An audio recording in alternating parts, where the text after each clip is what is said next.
Good morning, children. We are discussing about Delhi Sultans, and last day we studied about the foundation of the Delhi Sultans. The Muhammad Ghori, uh, Afghan ruler, attacked several times Delhi and Ajmer and Indian subcontinent, and he defeated Prithviraj Chauhan, a great Chauhan ruler, and captured the Delhi and Ajmer and several other territories of the Indian subcontinent and established a powerful kingdoms here. And he's one of the slave Qutbuddin Aibak as a governor of Delhi and Ajmer.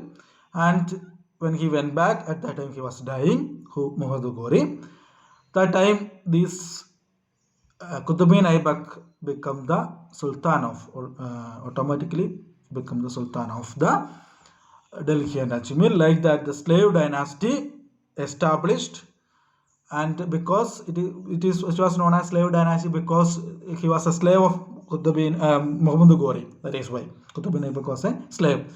And Qutbuddin Aibak was a great ruler, and he was a very powerful ruler also, and kind-hearted also, and many specialities. Muhammad Ghori, Qutbuddin Aibak, and Qutbuddin Aibak was very generous and kind-hearted, and like that he was ruling.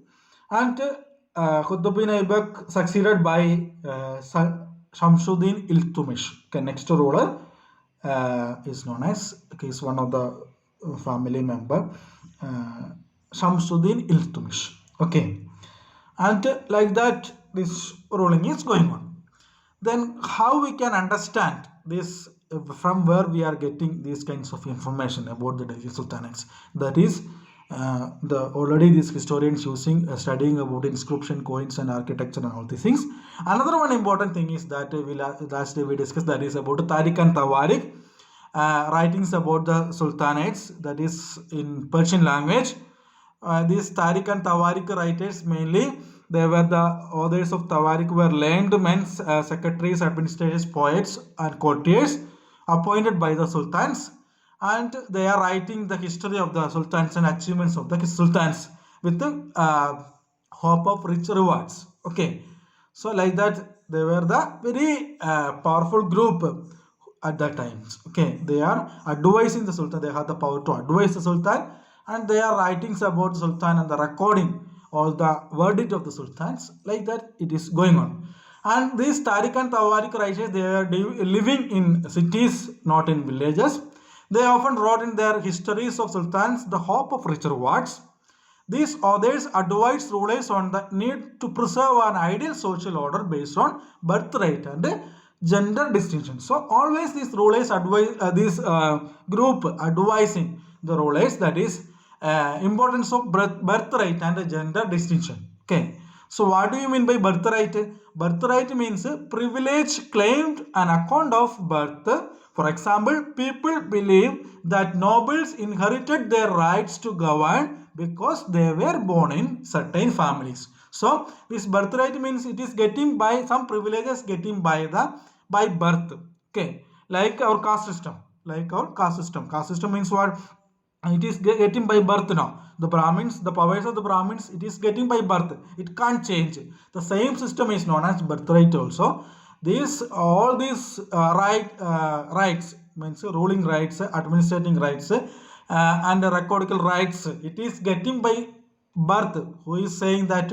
This group, these rulers or administrators, saying that, not rulers, these administrators, they are teaching to or advising the kings. This is a gods appointed them and their families only can do all this. It is getting by birth. Those who are born to that families only can do that kinds of rights. That is birthright. And gender decision means these can be only can do by the men, can't do women's, because man is always superior and women's is inferior. So that is about. So they are always advising importance of birthright and gender distinctions. Okay, one example I will say, one of the history about the Sultana Razia, doctor of Iltutmish. Okay, I said that after Qutbuddin Aibak, who was ruler Sultan Iltutmish, okay, one of the family member of Qutb bin Aybak become the who Sultan Iltutmish become the ruler of the Delhi. And Sultan Iltutmish have many sons and daughters, but these son or men they are not able because they are not good to rule because they are very bad rulers because they are very weak. Who these men? So one of the sultans, one of the daughter that is Razia. Okay, Russia is very powerful and very brave, and so the Sultan like to give the power to this Russia, okay, daughter Russia, because she was very able ruler and very powerful also. That is why. But we you know that, and this birth rate and gender distinction will not allow this Russia to rule because at that time the people believe that who can rule only who are born in the uh, noble family they can only rule, and another one is that woman can't do gender that means men only can be ruled. So that kind of belief is going on. So the at that time who take a decision, Sultan Iltutmish take a next ruler or next sultana is who is this Russia, and like that Russia become the Sultan, and he was the first woman ruler of the Delhi Sultans and Muslim ruler. We can say that first woman ruler, Muslim ruler in the woman ruler in the subcontinent. Okay, so in 1236 AD, Sultan Iltutmish Dr. Razia becomes Sultan.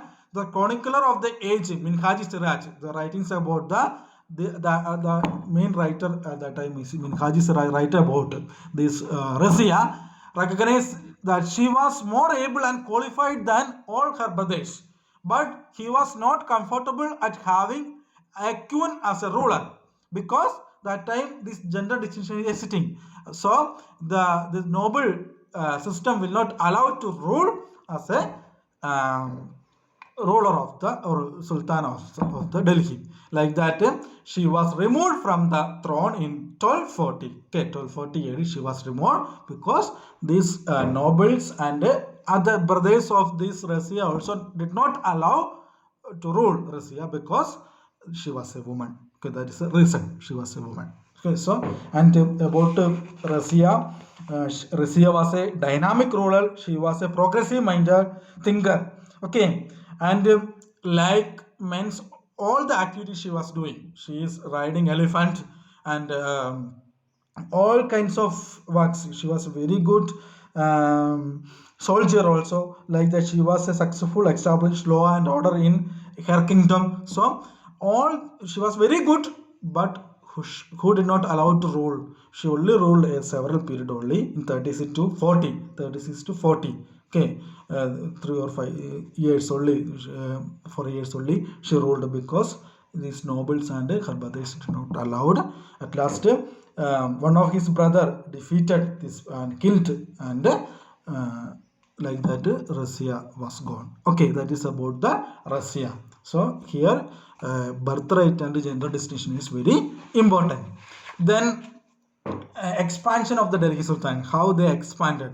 So these Delhi Sultanates mainly controlled hinterland and the garrison towns. Okay, at firstly they are controlling hinterland and the garrison towns. Hinterland means the lands adjacent of a city or poor a port that supply it with goods and service. It is a port city. Okay, hinterland means for trading. Okay, city mainly we can say the lands adjacent to a city or a port that supply it's with the goods and services. Hinterland is very important. It is providing goods and services and a trade city, and from there sultanates earned money with these traders. So that hinterlands controlled by sultans. Another one is that garrison towns.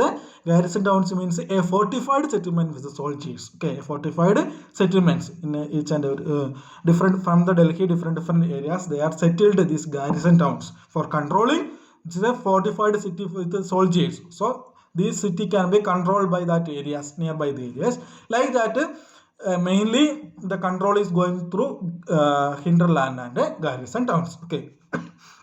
In the early 13th century, the control of Delhi Sultanate went beyond heavily fortified town occupied by the garrisons.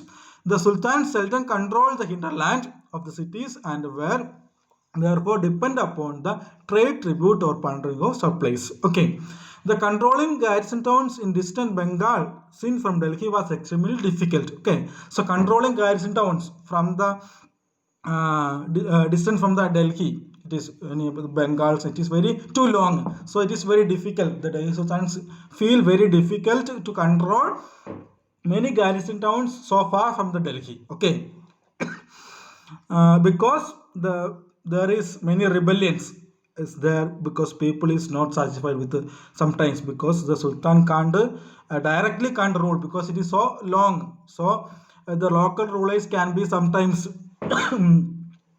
they can take the power and cruelly they can do the things. So the rebellions were there, and it is frag communication routes because the communication is not easily can't pass. Okay, that much far from the Delhi. So uh, at that time, like this communication method is not there, so it is very difficult. So all these things, the sultan's difficulty to rule in this very distance from the Delhi. Okay, so that is sometimes sultans weekends, and not only that, on one side Mongol rulers attacking, another side these rebellions and these problems are there. So all these problems, some the sultans very feel difficult to rule these areas. But uh, consolation occurred then. The sultan barely survived these challenges.